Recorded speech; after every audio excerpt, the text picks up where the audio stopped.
E aí, devs, beleza? Eu sou o Thomas do FEADEV e hoje a gente vai dar continuidade à playlist de finanças quantitativas. Hoje na aula 6 a gente vai falar sobre VAR e CVAR. Então, como é que vai acontecer?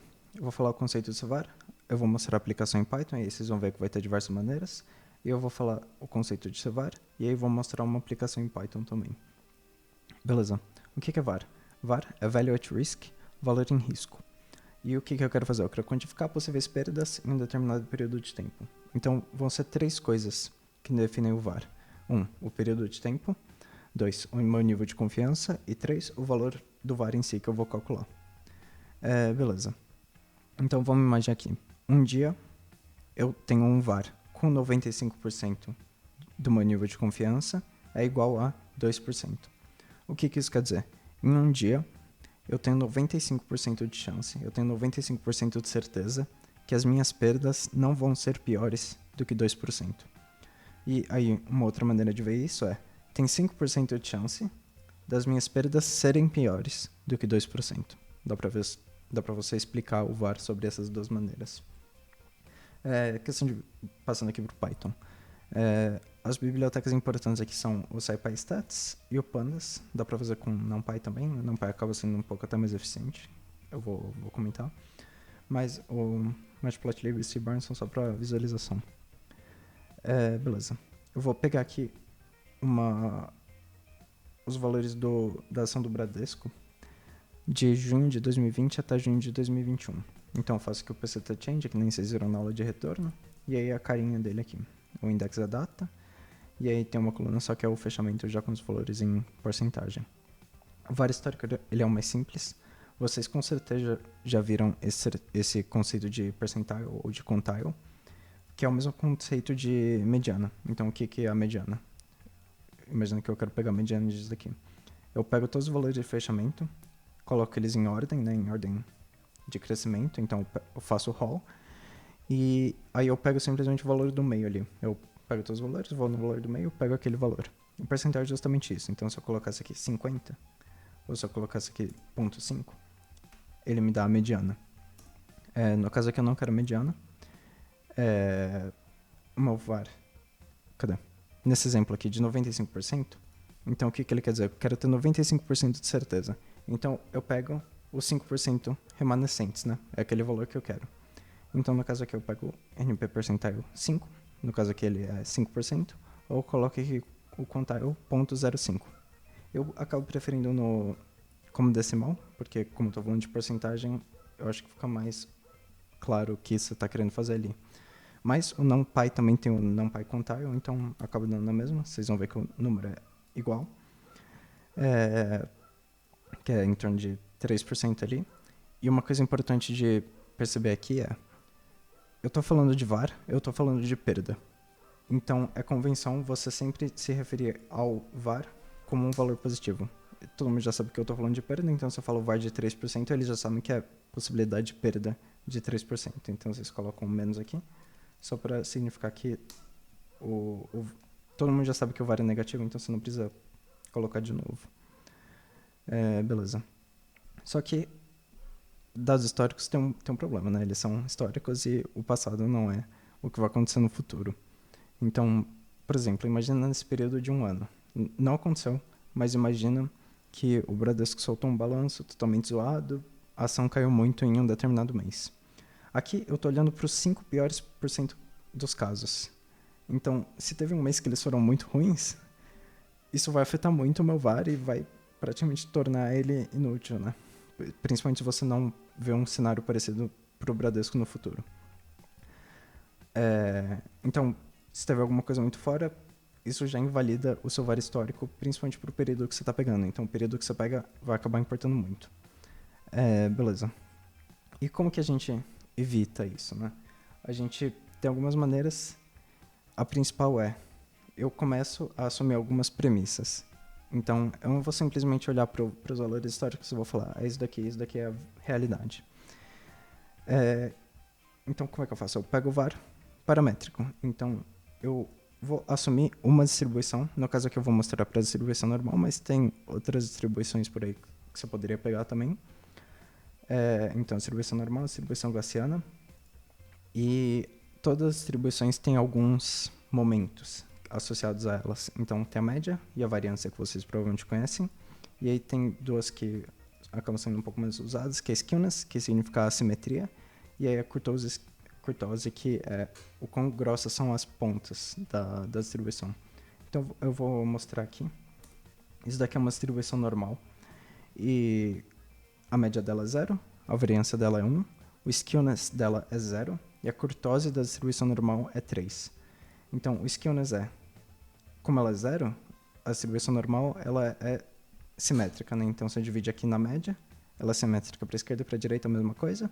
E a kurtose é o quão grossa essas pontas são. Então, tipo, se a kurtose fosse, 5, aí essas pontinhas aqui iam ser um pouco maiores, né? E aí, como é simétrico, isso daqui desce um pouquinho, mas as pontas ficam maiores. E o que isso significa?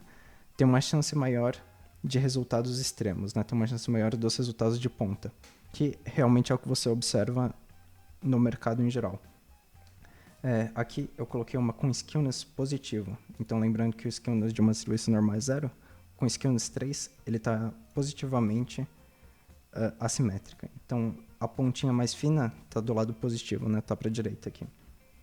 Tem mais ou menos essa cara, só para mostrar o que é o skewness, né?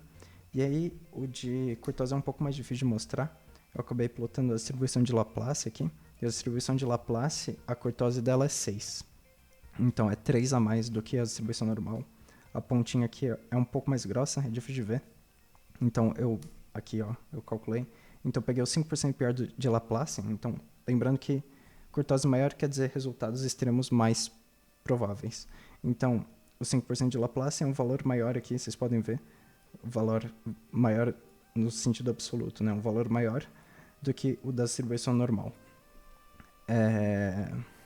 Bom, uma coisa importante de notar aqui é a kurtose, como a da distribuição normal é 3, várias vezes se referem à kurtose como excess kurtoses, que é a kurtose da distribuição menos 3, que é a da distribuição normal.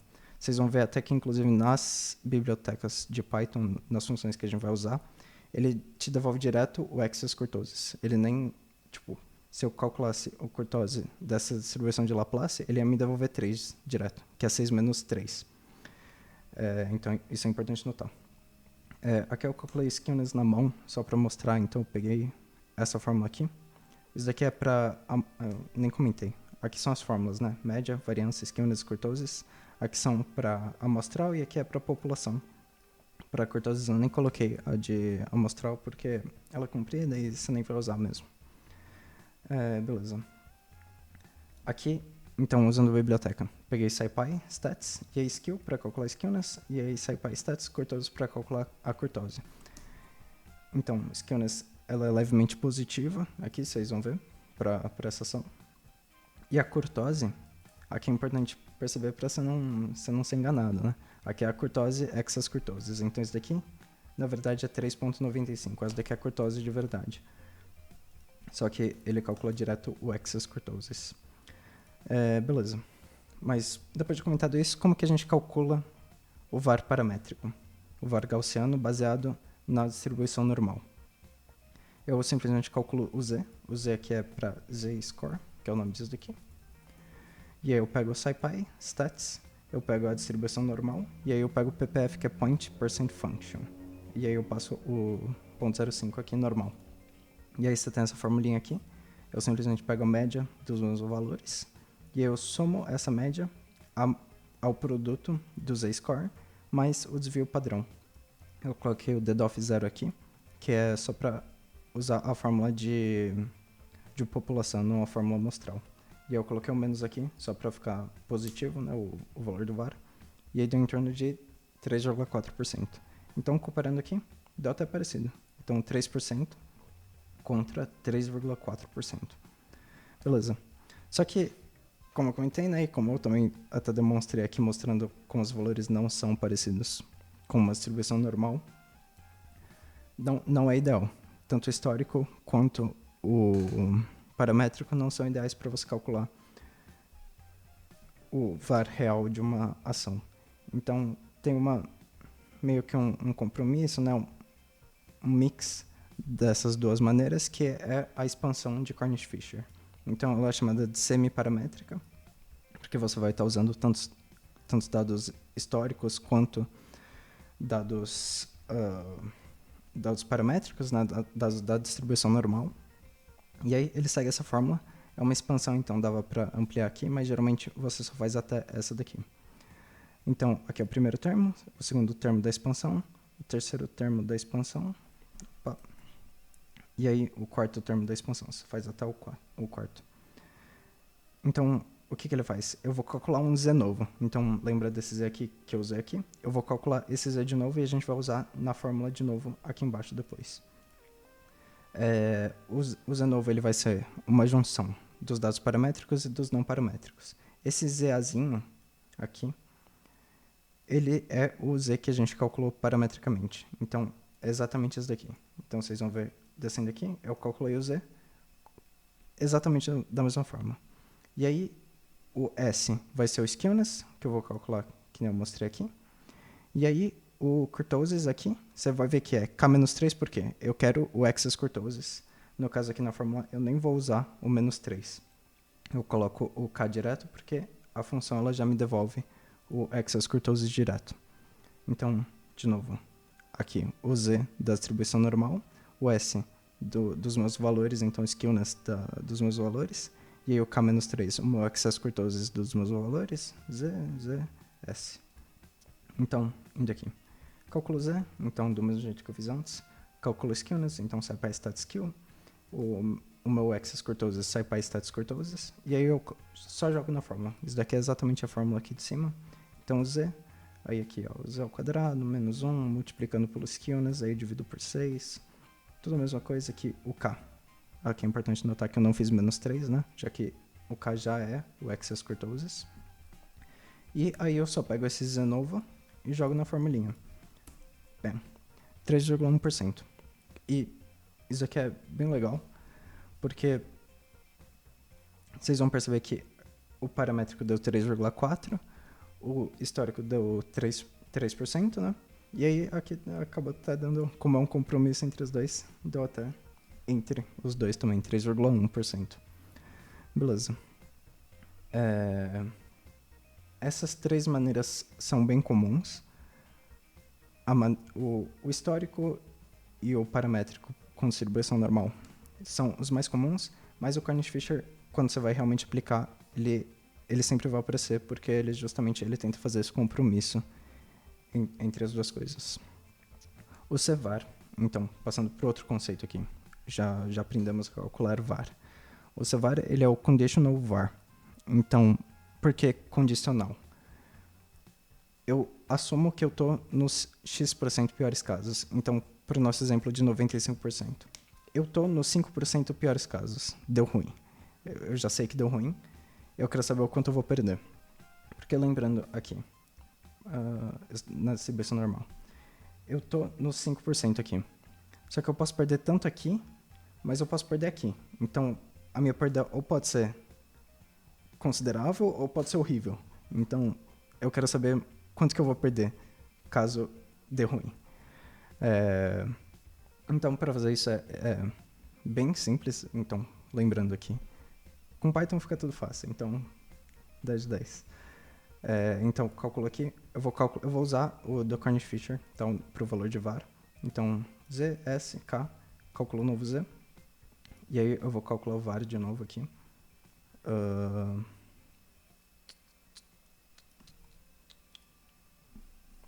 Var. Eu já calculei. Beleza. Var é igual o menos aqui, então eu simplesmente fiz isso daqui, de novo, eu joguei aqui. Só um comentário, eu adicionei esse zero aqui, porque vocês podem ver que aqui ele me devolve um array, né? Fechamento, blá, blá, blá, blá, blá. Mas se eu colocar um zero aqui, ele me devolve só um número. Então, eu coloquei o zero ali para ficar mais fácil de fazer aqui embaixo depois. Beleza? Então, mostrando o var de novo, vocês vão ver que deu igual ali em cima, né? 3,1%. E aí, o que eu vou fazer? Eu estou nos 5 piores por cento dos casos. Então, eu pego todos os valores que estão menores ou iguais que o meu var. Então, se eu rodar aqui, vai dar para ver. Estão todos menores do que o meu 3,1%. Eu simplesmente peguei aqui, menor ou igual. E E eu coloquei o menos, né? Lembrando que, como a gente está apresentando o VAR como valor positivo, eu tive que colocar o negativo nele de novo, para dar para comparar com os outros dados.